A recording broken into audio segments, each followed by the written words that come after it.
Hello guys, कैसे हैं आप सब लोग। लेवल अप की एपिसोड 77 के साथ हाजिर हूँ। अभी तक जिसने मेरे चैनल को सब्सक्राइब नहीं किया हुआ, चैनल को सब्सक्राइब कर दें, वीडियो को लाइक और शेयर कर दें, शुक्रिया। लास्ट एपिसोड का सीन एक जहाज का था, जहाँ पर एडम वाइट जिन्हों को उसके डैड की पिक्चर दिखाते हुए कहता है कि हमें लगता है कि क्रिस्टोफर रीड को इस बंदे ने मारा है। उस पिक्चर को देखकर जिन्हों बहुत ज्यादा गुस्सा हो जाता है। एडम के सिक्योरिटी गार्ड जो कि उसी जहाज में बैठे होते हैं, वो जल्दी से आगे बढ़ने लगते हैं। एडम उनसे कहता है वहीं पर रुक जाओ। एडम जिन्हों से कहता है जो मैंने पिक्चर तुमको दिखाई है, ये बंदा एक डंजन से निकला था और ये एक मॉन्स्टर है। जिस बारे में तुम सोच रहे हो ये वो नहीं हो सकता। जिन्हों में डंजन का नाम सुनकर हैरान हो जाता है। एडम जिन्हों को बताते हैं कि उस बंदे से जो माना की एनर्जी निकल रही थी वो तो बिल्कुल मैजिकल बीस्ट की तरह की थी, इसलिए हमें लगता है कि वो इंसान नहीं है। इसके अलावा उसने हमारे एक एस रैंक के हंटर पर अटैक किया था। कुछ महीने पहले हमारी ब्यूरो की एक बिल्डिंग तबाह हो गई थी, तुमने भी इस बारे में सुना होगा, न्यूज चल रही थी। जिन्हों से कहता है तुम्हें क्या लगता है ये सब कुछ मेरे फादर ने किया है। साथ ही वो अपनी टेलीकाइनेसिस की पावर को छोड़ देता है। एडम जिन्हों से कहते हैं हम लोग उसे ढूंढने की कोशिश कर रहे हैं, उसने हमारे हंटर्स को नॉक किया और वहाँ से चला गया। तब से हम लोग उसकी सीक्रेट इन्वेस्टिगेशन कर रहे हैं, लेकिन वो हमें कहीं पर भी नहीं मिल रहा। मैं ये बात अच्छी तरह से जानता हूँ कि तुम कैसा महसूस कर रही हो, क्योंकि वो कभी तुम्हारे फादर थे, लेकिन वो शख्स इतना ज्यादा पावरफुल है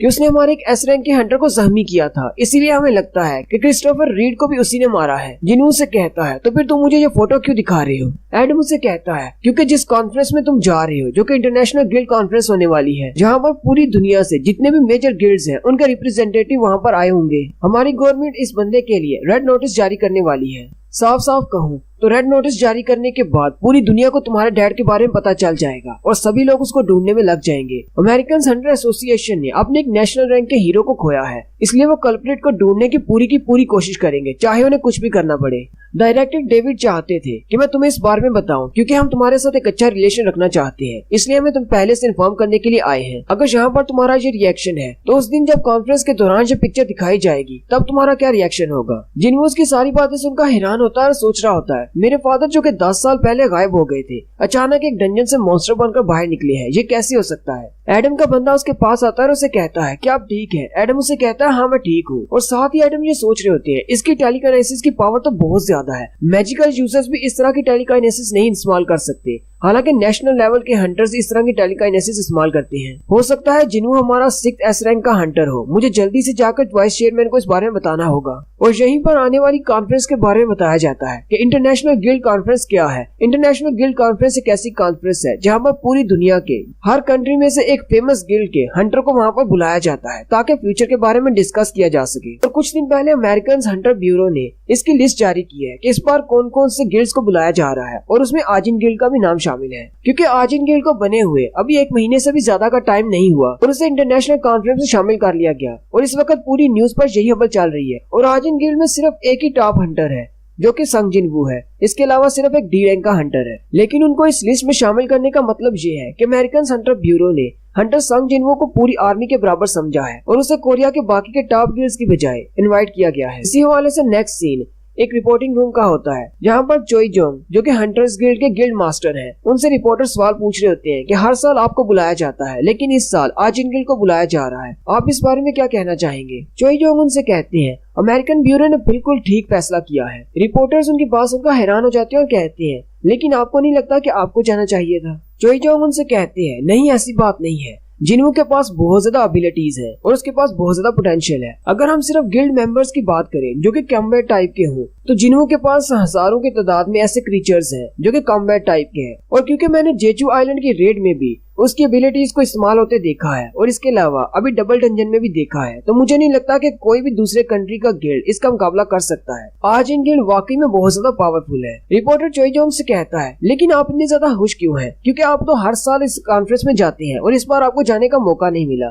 चोई जोंग उस रिपोर्टर से कहते हैं मुझे इस बात की खुशी है कि हमारे कंट्री को भी एक नेशनल लेवल का हंटर मिलने वाला है, इसीलिए मैं बहुत ज्यादा खुश हूँ। ये तो हमारे कंट्री के लिए प्राइड की बात है, इसमें नाखुश होने वाली कौन सी बात है। हालांकि ये अलग बात है कि मैंने अपने पासपोर्ट को भी रिन्यू करवा लिया था, मुझे लगा था कि मैं इस बार जाने वाला हूँ। रिपोर्टिंग सेशन के खत्म होने के बाद चोई जोंग बाहर निकलते हैं। उसी वक्त उनका बंदा उनके पास आता है और कहता है हमें एक गेट की परमिशन मिल गई है जो कि सोसियोडोंग के करीब ओपन हुआ है। वो एक ए रैंक का गेट है, लेकिन मेजरमेंट ज्यादा हाई नहीं है, मैजिकल एनर्जी कम है।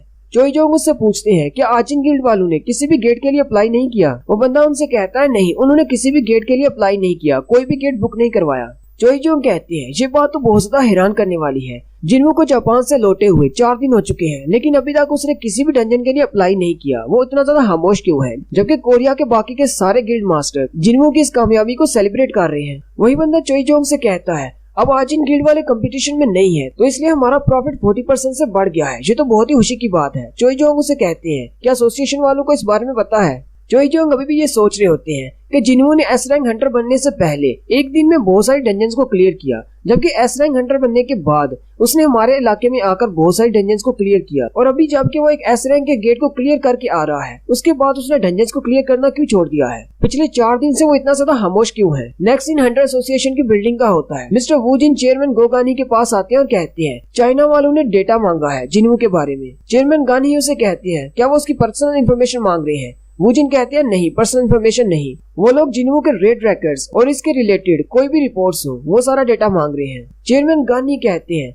मुझे पता है कि चाइना वाले इस बात को अच्छी तरह समझते हैं कि हम लोग उन्हें जिन्हों की पर्सनल इन्फॉर्मेशन कभी नहीं देंगे, इसलिए उन्होंने ये डेटा मांगा है। लेकिन अचानक उन्हें जिन्हों में इतनी दिलचस्पी क्यों होने लग गई है? अब तक तो उन्हें इस बात का अच्छी तरह से पता चल जाना चाहिए कि जिन्हों अपने कंट्री को छोड़कर किसी दूसरे कंट्री में नहीं जाएगा। मिस्टर वू जिन कहते हैं, ये रिक्वेस्ट चाइनीज गवर्नमेंट की तरफ से नहीं है, बल्कि एक हंटर की तरफ से है। चेयरमैन उसे कहते हैं, अब वो कौन सा हंटर है? मिस्टर वू जिन बताते हैं, चाइना का 7 स्टार हंटर जिसका नाम ल्यूजी गैंग है। ये सारी डिटेल्स उसने मांगी है और यहीं पर चाइना के हंटर रैंकिंग सिस्टम के बारे में बताया जाता है कि चाइना बहुत ज्यादा पुराना कंट्री है, इसलिए उन्होंने रैंकिंग को नहीं अपनाया और वो अभी भी अपने हंटर्स को स्टार्स के हिसाब से रैंकिंग देती हैं। एक नॉर्मल एस रैंक के हंटर को 5 स्टार दिए जाते हैं, जबकि ल्यूजी गैंग को 7 स्टार रैंकिंग दी गई है। चेयरमैन गो गानी कहते हैं, ल्यूजी गैंग खुद भी काफी ज्यादा पावरफुल है। एक जायंट जो कि चाइना की तरफ भाग गया था, उस जायंट को उसी ने मारा था। मुझे लगता है कि इसी वजह से उसे जिन्हों में इंटरेस्ट है, क्योंकि जिन्हों ने बहुत सारे जायंट्स को मारा है, इसलिए वो उससे मिलना चाहता होगा। गो गानी वूजिन से कहते हैं, या तो उसे कोई फेक डेटा सेंड कर दो या फिर उनकी रिक्वेस्ट को रिजेक्ट कर दो। नेक्स्ट सीन अमेरिका में स्कैवेंजर गिल्ड का होता है। लोरा थॉमस के पास आती है और उसे कहती है, इंटरनेशनल गिल्ड कॉन्फ्रेंस के लिए मुझे लगता है कि जिन्हों कल तक यूएस में पहुंच जाएगा। थॉमस उसे कहता है, तो इसका मतलब कॉन्फ्रेंस में सिर्फ एक ही दिन रह गया है। उसी वक्त दरवाजा खुलता है और डॉक्सू अंदर आता है और थॉमस से कहता है, क्या आपने मुझे बुलाया है? थॉमस उसे कहता है, हाँ मैंने तुम्हें बुलाया है, चलो अंदर आ जाओ, मुझे तुम्हें कुछ बताना है। थॉमस आगे बढ़ता है और डांगसू से कहता है, मैं सीधा पॉइंट पर आता हूँ, कल जिन्हों यहाँ पर आ रहा है, उसके साथ कोई भी मसला क्रिएट मत करना। डांगसू चुपचाप सर झुकाए उसके सामने खड़ा होता है। थॉमस उसे कहते हैं, मुझे पता है कि कोरिया में तुम्हारे बड़े भाई के साथ क्या हुआ और जिन्हों के साथ तुम्हारा क्या ताल्लुक चल रहा है, और मुझे ये बात भी पता है कि तुम उस बारे में जानना चाहती हो, क्या है डंजन में तुम्हारे भाई के साथ क्या हुआ था। डांगसू आगे से बात करने लगता है। थॉमस उसी वक्त उसे कहते हैं, क्या मैंने तुम्हें कहा कि तुम बोल सकते हो? ये सुनकर डांगसू बहुत ज्यादा घबरा जाता है। डांगसू से कहते हैं, अपना मुंह बंद करके मेरी बात सुनो, जबकि लोरा दूर खड़ी ये देख रही होती है और कहती है, थॉमस हमेशा से किसी को अपने सामने बोलने नहीं देता। सिर्फ थॉमस ही एक ऐसा हंटर है जिसके सामने एस रैंक के हंटर्स भी बिल्कुल बेकार हैं और वो चुपचाप उसकी बात सुनते हैं। लेकिन डांगसू भी कोई कम नहीं है। मुझे पता है कि वो भी अपने टारगेट को नहीं छोड़ने वाला। अगर उसने इस बात को अपनी जिद बना लिया तो वो इसे जरूर पूरा करेगा। थॉमस डांगसू से कहते हैं, जिन्हों कल यहाँ पर आ रहा है, इसलिए यहाँ पर कोई भी मसला क्रिएट मत करना। आज और कल के लिए मैं तुम्हें छुट्टी दे रहा हूँ, जाओ जाकर हमारे एक विला में जाकर रेस्ट करो। क्या तुम मेरी इस छोटी सी रिक्वेस्ट को मानोगे? डांगसू से कोई भी जवाब नहीं देता। थॉमस उसे कहता है, मैंने तुमसे कुछ पूछा है। डांगसू बस इतना ही कहता है, ठीक है। थॉमस उसे कहता है, ये तो बहुत ही अच्छा हो गया, तुम जा सकते हो। डांगसू के वहाँ से चले जाने के बाद लोरा थॉमस से कहती है, क्या यह मसला हल हो गया?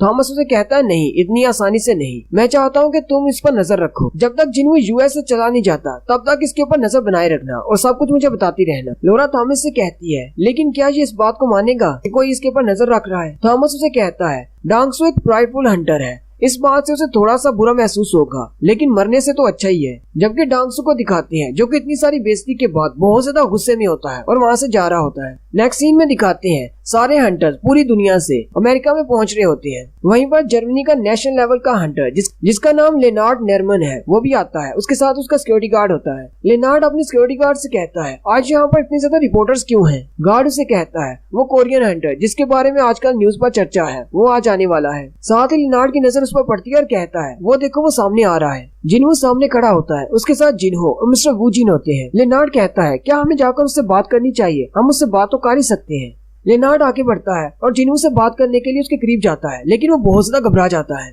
गार्ड उसे कहता है, क्या हुआ? क्या तुम उससे बात करने के लिए नहीं जाने वाले? लेनार्ड उसे कहता है, क्या तुमने नहीं देखा? गार्ड उसे कहता है, क्या नहीं देखा? लेनार्ड को उसके शैडो क्रीचर्स नजर आ रहे होते हैं। लेनार्ड कहता है, जिन्हों अपने समन क्रीचर्स को किसी दूसरे डायमेंशन से नहीं बुलाता, बल्कि वो हर वक्त उसके साथ होती है। जिनमें के सारे शैडो सोल्जर्स लोगों के शैडोज के अंदर छुपे होते हैं। लेनार्ड कहता है ये बंदा तो अपनी आर्मी को अपने साथ लेकर चलता है, अगर ये चाहे ये इसी वक्त पूरे यूएस के साथ फाइट कर सकता है। और यहीं पर हमारी एपिसोड 77 का एंड होता है।